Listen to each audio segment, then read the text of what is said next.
wangapinda nezvatasei kundifungira moyo vekundiparadza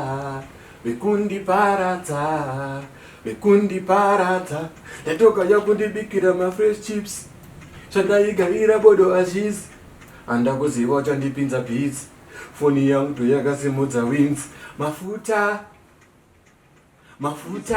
foni yangu toyakasimudza wings mafuta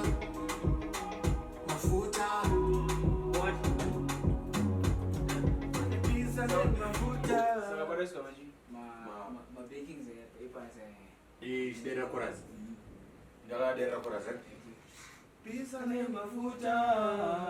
I louder. Yeah. I don't know my attitude because I see. I'm going to volume with bars. I should mention that my branch. So what about Disney chorus? Yeah.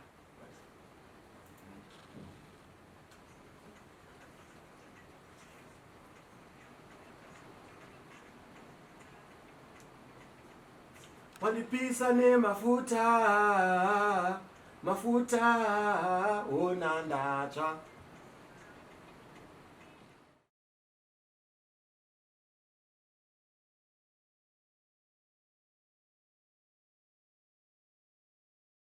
Well, it's a boy Rextan straight out Uganda tribe Yazimi. Yeah man, we depan with man like Alicia's. Yes. Put some kurumu, meyo. I want to come musha kwa chipumango mazia.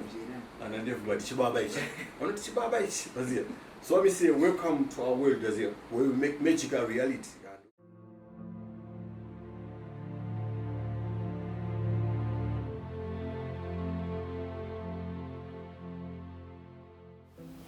Alright guys, so we are here at Rextan's place where he lives. Like he said, he is welcoming us into his world where they create magic into reality. Rextan, Yeah. Welcome to the show. I want respect. Yes. More time, more life was here. Yes. No areas we go. Nice one. Yes, sir. Nice one. So tell us, where does the name Rextan come from? When the name Rextan, you know, one of these way before I used to be called Talibs. So when I through with the Talibs, go munasika kuziyana kufunga Talibi because someone ndimukuru wangu ali popular saka munhu sana kuinterpreta kuti Talibi. So when I ndakutanga chibonyara ndikuti apa muchi vanhu vachajaira but with time does not know I need to find myself or create a new name unique. Ndikwanisa kuidentify ndiri one because andifana kufanana munhu woti Talibs munoti Talibi. Saka that's what no in through my spiritual levels I don't know what Rextan is going to be because saka ndokona zona iri gozi talipa kuti iwo watolinzwa unototi hauna kwambonzwa nesitara kadaroona zviti zvokwanisa kutondi define una there's a huge difference between me called Talibs now called Rextan patonemusiyana kuti ndirangu ndega tatsaita angochinja zvinhu zvacho Okay. for the sake of market was here. About Talibs, Nizima Maita Rasta. Tateta rasta mazungu takamutsoma nafuti pamalux orona saka mafa kuti munhu wani ndipo na ukati Talibs unatoti oh Talibi aiwa Talibs rona saka Rextan ndo rebasa nje. Okay. Yeah man. So Maita Gandagobvu. Patati Gandagobvu achitoti Gandagobvu akusingodanzi kuda kuganza neganda nodisi itori toti moze. Okay. Saka Gandagobvu ka isambiri takasimbisa down. That's nice. That's good. So, how's been your musical journey? Yeah man, unaona kana the musical journey unozati ruin unosangana zvakawanda up until you reach your final destination, but it's still process of travel.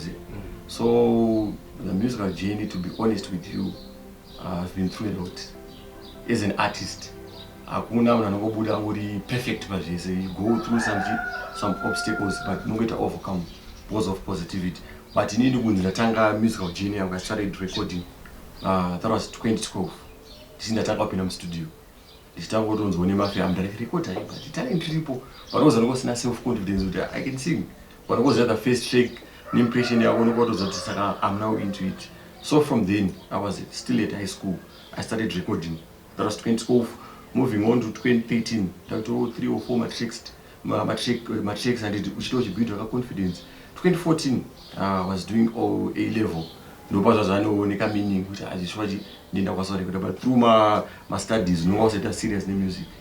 Then from 2015 I got released 1 or 2 songs, but I wasn't serious, like seminary dedicated to music. But after school, I just decided, no, this is my talent. I need to focus more on it. So we decided to do my recordings and do it on a professional level, you see. So 2015, all I can say, 2015, the serious business. Later I was now involved in the management. I was signed under this recording label known as YGE, Young Games Entertainment. That was the beginning of the musical journey. Paipe kwangu kutsvaga transport 2015 ndoenda kupichi ndakazona kuti ano inoenda kufana kuenda kukwira roenda kukadai zvose. So from then, that was 2015, I started recording good music. I was signed again nima artists like Doba Dune and Brice Mbada, Mula Nation from Mula Nation Records. We were still under one label. We recorded Takaita tour around Zimbabwe 2016 from Kwekwe, Shinoi, Bweru, Bindura, Marondera, Harara, Chatauri. You see, I've been doing my shows and getting some experience because later on artists and Doba Dune, you see how it is. Nogoji, motivation plus all music. Those are like exposure of the musical genre and all the serious. So from there, that was 2015, 16, 17, 18. I was releasing music after music. Then 2018, the brothers know, I've been doing music for so long. I need to do a compilation of something. So that one understand that I'm not just a musician. I'm going to my singles collection. No, but I get to the first album. The first album was called Inyaye Kuti Kuti. The major idea of it was Buritsa, my musical perspective would know pass on to stage from this level up until this level. From that, that 2019, but let's work on another project in the Ngomayology. But as a Ngomayology, I was now proving to the society with the Ngomayology. I am now a graduate. The passer degree Ngoma, so I call it Ngomayology rather than the passage. Musically, what I want direction from this compilation, moving to this next project. You see, so if about my projects, I did successful. There were some conditions. As an artist, sometimes you need to be strong. But one of us accept the effort you know is even. Yes. Who like appreciate. You know, it's very hard for Zimbabweans like appreciate them. One of us appreciate the one on the side power, but in my biggest wish was to go that extra mile to engage in new market we don't have to say, but it was kind of tough. But one would wear about Simis like Shanga Studios was Chicago tiger, but this snake through Pagram to focus digger.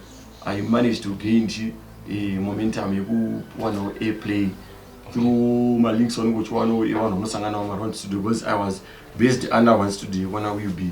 That's my brother, is my producer. Takashanda this way 2 years, man. I does not know. I need to move out of this comfort zone. Face on new market. No matter my big studios like Simplex. Simplex takutango record na Simplex unozitatitai richikura takuno record una big bass studios through along the way meeting artists like Pop Chain, Enzo Aisha, you see tono muraund total raw music ndokona ti chinda chorangara abara more interesting. Okay. Yeah, that was 2020 because we lockdown takadzoza ngawanda kuti no, we are not supposed to stop. Tatofa to focus more on music. Was baba sina to my side so yango music after music. So up until now funny great ideas rather than general atakushika big time and zvikunakidza because already I did a collab with a big artist. Okay. He's my brother too, he's Andy Mulidzo.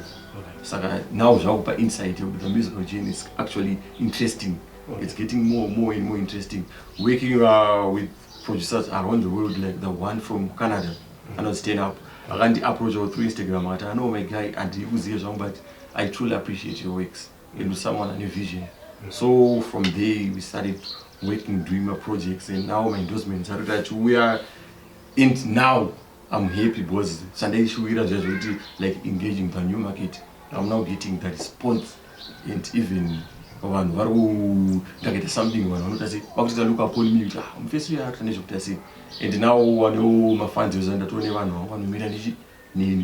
which means my musical journey is now more on the straight pipeline. I got not 20, I na pesti, I jumbo make a sense. Pesti wacho, I na kana senti. Chin on the what?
So during that time where people are starting to believe in you, and you yourself, you're trying to believe in yourself, you're starting to see the light within you.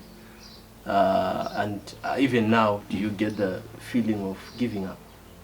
I know sometimes with time.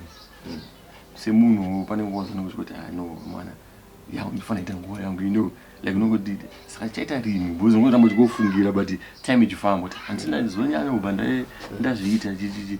You know, sometimes inotombo affect emotionally kuti when will be the right time for me to rise. But I realized that I was underestimating the power I had, the power I have in me. I underestimated, but through my weeks, now it's not about the time, but it's all about the experience. Okay.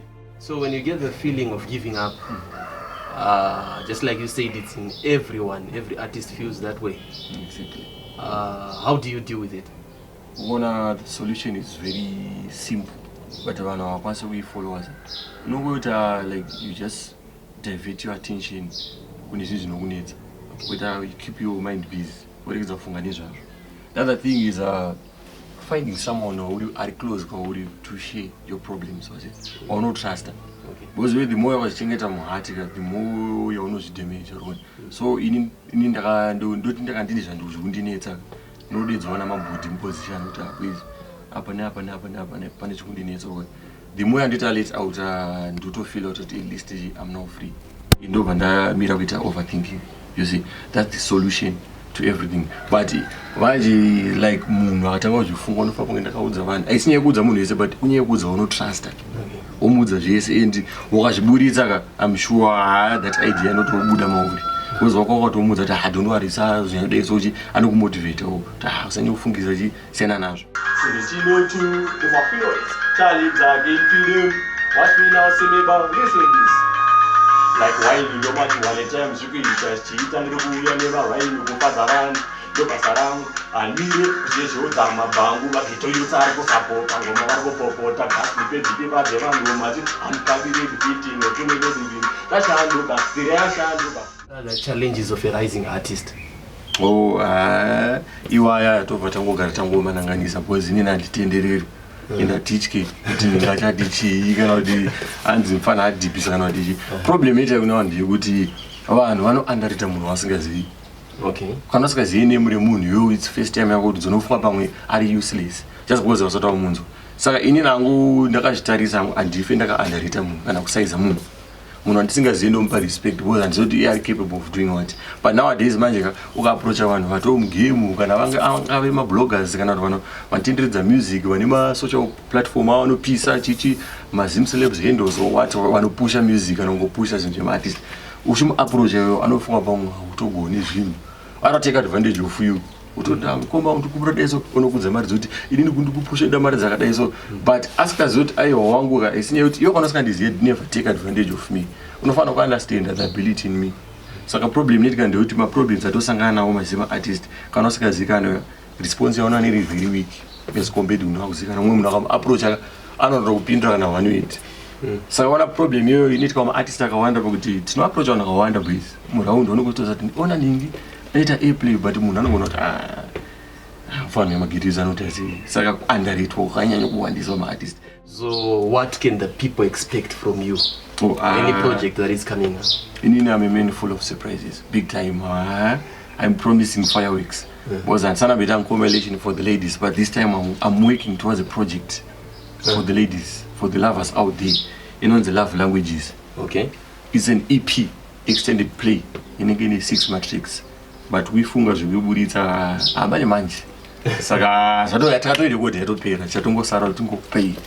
Mabhebhi nevanhu romulava vakangonzwawo kuti ndakuti chipa nyaya dzerudo unofa pamandiziye rudo pati marasta ndoziya love languages. Exactly. Love languages.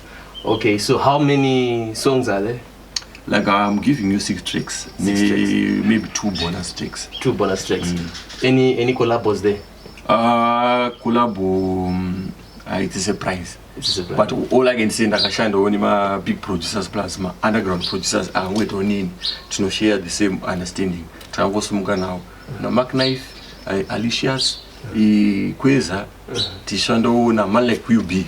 So it's something interesting, but it's a fusion of new music, Nichimbo lovers. Okay, so it's a compilation of 6 tracks and 2 bonus ones, and the surprise collab. Exactly. So what's the mystery behind Love Languages? Why calling it Love Languages? The reason why I write love languages. I don't want the my definition. It one about my Google what is love languages, but definition I'm one about Google. You need my own definition of saying love languages. It's all about me expressing myself about my own understanding of love. So I just drafted my ideas and love in my own way. So definition yo mnaenda kusema songs kuti mkomano ndakasangasa zvese vari kurwadziwa vari kufara heartbreaks zvese imo.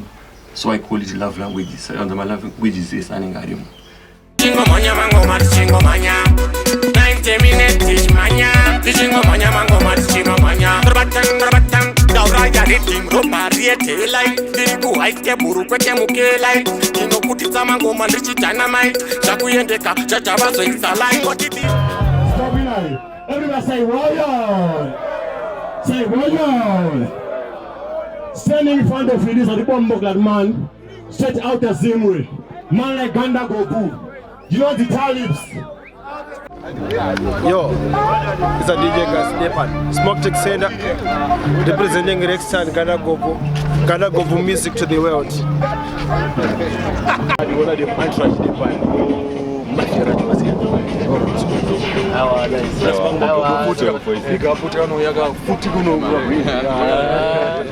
Ese ndo wazia master.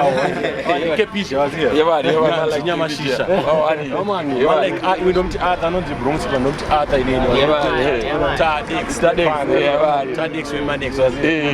We did jonono. Adirukita ngonono. Awano ndi futi chain wazia. Ndapinda machina saka imagine wazia. Machina wazia. Sadaro. Hapana ndo kwa che machina. Saka pana ukuzanda umafera ngurizi. Saka hapana ripo freestyle pakati. Akabra pa freestyle Ganda twere freestyle. Kucheka beat ngatu. Kucheka beat. Iyo atabasa ne beat isibaba. Atabasa ne beat. Kodwa bado rureka beat. Saka itaka tiada hizo kwa But one time I did say that I'm going to kati manje zviri papo. Listen me. No one of them. Me tell you now. Will Chedzai Amblet.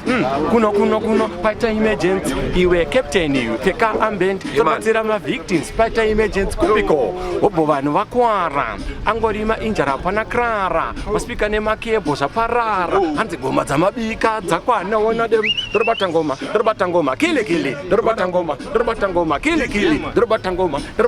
Ngoma dziri deadly tofadza vanhu loko in the bright. Dorobata.